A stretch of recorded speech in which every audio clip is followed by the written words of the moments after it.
Welcome back. We're continuing the news. Jamaicans are being urged to be on the alert for food poisoning during the holiday season. Shamela Pullen tells us more in the health report. The holidays are known for fun, frolic, and feast, but health experts are warning that persons should be wary about what they eat to avoid foodborne illnesses. This is from consuming contaminated foods or beverages.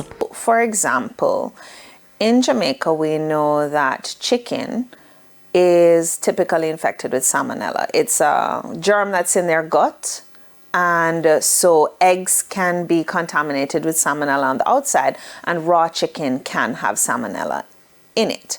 So we have always tried to encourage people to be very careful with their meal preparation, to not have raw chicken touch any other food. Symptoms include upset stomach, diarrhea, and vomiting. Most people recover on their own, but some can become severely ill. If you rest your stomach when you're vomiting, the vomiting stops, and you try fluids and you can't tolerate it, that would be a reason to go and see a doctor maybe, or get some over-the-counter Gravol or diamond hydrogenate is the other name for it. That's usually sold without a prescription. Most pharmacies have these little orange tablets that they sell in a little packet.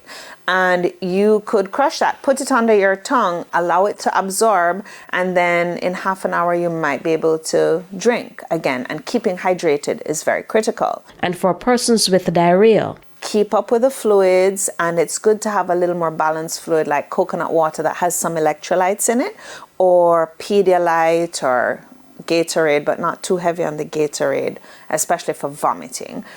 And then with that, you want to avoid, for diarrhea in particular, you want to avoid certain things. You don't want anything with a lot of fiber, so leafy greens and, oats and those high fiber foods are not good for diarrhea. Spicy foods, not good for diarrhea. So you don't want curry and pepper and that sort of stuff. You want something mild like soup, something easy to digest. With your health report, I'm Shamela Pullen wishing you good health.